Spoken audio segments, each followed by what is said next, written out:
사도행전 12장은 안디옥 교회가 크게 부흥하고 있을 무렵에 예루살렘 교회에서 때 아닌 박해의 폭풍이 몰아쳤는데, 지금까지는 종교 지도자들의 권위와 기득권을 유지하기 위한 것이었지만, 이제는 헤롯 왕의 종교 지도자들의 환심을 삼으로써 자신의 정치적 입지를 굳건히 다질 목적으로 정치적 권력을 이용하여 교회를 무자비하게 박해하기 시작하였습니다. 우리가 살아가는 세상은 하나님 나라와 하나님 없는 나라와의 싸움인데, 하나님 나라를 대표하는 눈에 보이는 모임이 교회입니다. 오늘 본문에 나오는 헤롯은 헤롯 대왕의 손자입니다. 그는 에돔인의 피가 섞인 히브리인으로 헬라의 교육을 받은 역사상 유대인으로서 마지막 왕이기도 했습니다. 헤롯 왕은 정치적으로 자신의 입지를 굳게 하기 위하여 유대인들의 환심이 필요했는데, 헤롯의 이러한 정치적 음모의 희생제물로 사도 요한의 형제 야고보가 목베어 죽임을 당하게 되었습니다. 사도 야고보를 죽였을 때 유대인들이 기뻐하는 것을 보고 베드로도 죽이기 위하여 붙잡아 두었는데, 무교절이므로 감옥에 가두어 지키게 하였습니다. 유월절이 지나고 헤롯은 베드로를 공개 재판을 통해 처형함으로써 그들의 환심을 사려고 하였습니다. 예수님께서 가장 사랑하던 세 제자 중에 이 두 사람이 박해의 희생이 된 것은 예루살렘 교회가 좌지우지되는 위기였습니다. 그때 하나님께서 천사를 보내어 헤롯의 위에서 옥에 갇힌 베드로를 살리셨습니다. 또한 헤롯의 탄압으로 사도 야고보가 순교하고 베드로가 투옥된 사건의 말씀을 하면서, 이 사건으로 5절에는 예루살렘 교회가 투옥된 베드로를 위해 간절히 기도했음을 말씀하고 있습니다. 사도 야고보가 죽임을 당하고 베드로마저 붙잡혀 갔을 때 예루살렘 교회는 간절히 기도했습니다. 하나님 나라를 위하여, 하나님 나라에 싸우는 무기는 기도와 눈물입니다. 야고보의 죽음이 그들에게 경고가 되어서 그들은 베드로를 위하여 간절히 기도하였습니다. 우리는 여기서 헤롯의 박해에 직면하여 예루살렘 교회 성도들이 취한 태도에 대해 살펴볼 필요가 있습니다.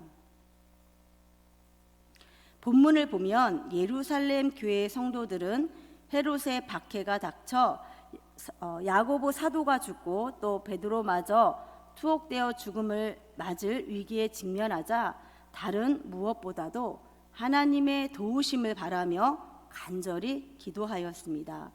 물론 예루살렘 교회가 박해에 직면해서만 기도했던 것은 아닙니다. 그들은 평상시에도 늘 기도하기에 힘썼음을 사도행전 2장 42절에서도 말씀하고 있습니다. 그러나 그들은 이제 박해에 직면하여 더욱 한마음으로 하나님께 기도한 것입니다. 감옥에서 채용될 날만 기다리는 베드로가 구출될 수 있는 유일한 길은 기적밖에는 없습니다. 일찍이 베드로와 요한이 감옥에 갇혔을 때도 그들은 하나님의 도우심으로 풀려난 것을 4장 21절에서도 말씀하고 있습니다. 하나님께서는 인간이 극도로 어려운 상황에 빠져 있을 때 그것을 기적을 베풀 기회로 삼으시고, 교회는 위기의 상황에서 기도의 능력을 체험하게 됩니다. 기도는 만물의 지배자이신 하나님의 권능을 이끌어내는 강력한 무기이며 불가능을 가능케 하는 기적의 열쇠이기도 합니다. 세상이 가진 죽음의 세력과 대항하여 갈 곳이 없을 때 하나님의 백성들은 교회에 모였습니다. 하나님을 경외하고 기도하는 사람들이 모인 그곳이 바로 교회입니다. 교회는 땅 위에 있는 하나님의 나라의 본부이며 하나님 나라 백성들이 모이는 장소입니다. 결국 그들의 일치된 기도는 하나님께 상달되어 하나님께서 직접 주의 천사를 보내 감옥에 있던 베드로를 구출하는 역사가 일어나게 했고 헤롯의 악한 음모가 이루어지지 못하게 하셨습니다. 또한 이 사건으로 18절에는 어떻게 말씀하고 있습니까? 나리샘의 군인들은 베드로가 어떻게 되었는지 알지 못하여 적지 않게 소동하니라고 말씀하고 있습니다.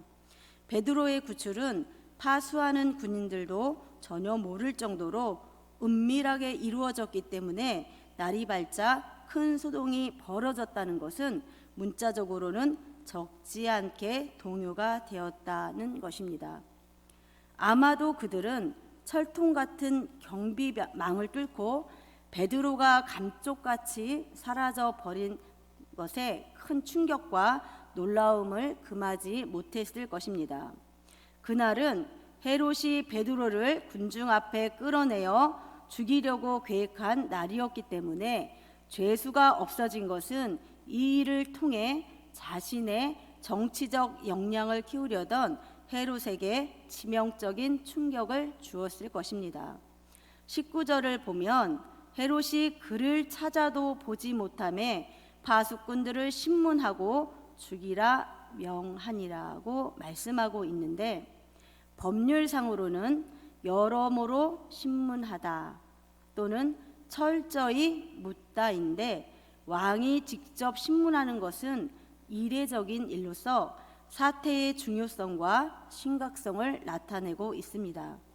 헤롯 왕으로서는 베드로가 감옥을 빠져나간 것이 하나님의 초자연적인 권능에 의해 이루어지는 것으로 생각하지 않았기 때문에 경비를 맡고 있었던 보초병들의 협조가 없었다면 도저히 불가능했을 것으로 단정하여 그들을 처형하라고 명령했던 것입니다.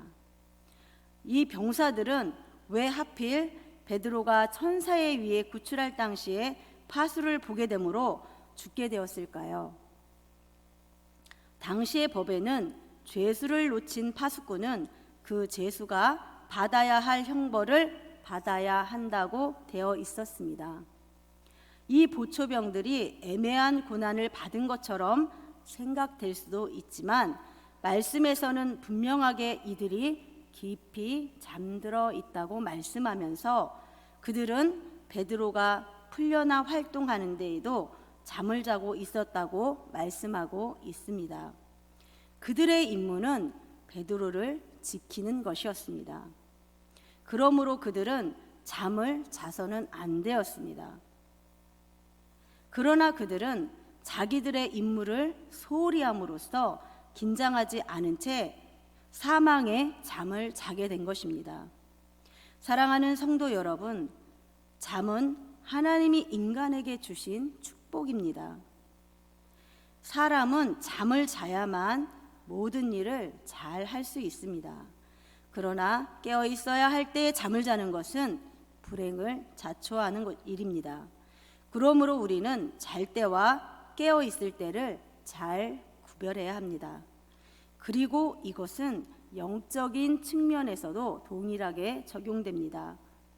영적으로 깨어 있어야 할 때 깨어 있지 못하고 기도하지 않으면 우리에게 어떤 어려움이 오게 될 때에 준비하게 되지 못함과 같고, 문을 열어놓고 도둑이 들어올 수 있도록 틈을 주는 것과 같습니다.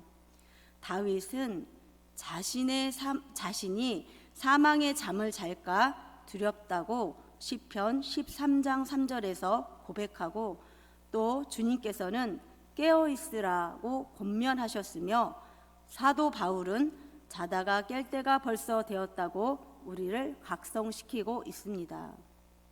그러므로 영적인 잠에 들지 않도록 자신을 각성시키고, 어두운 세상 가운데 많은 사람이 사망의 잠에 빠져가는 이때에 성도 여러분은 영적으로 깨어 근신하며 다시 오실 신랑 예수 그리스도를 맞이할 수 있는 저와 성도 여러분이 되시기를 예수님의 이름으로 축복합니다. 기도하겠습니다.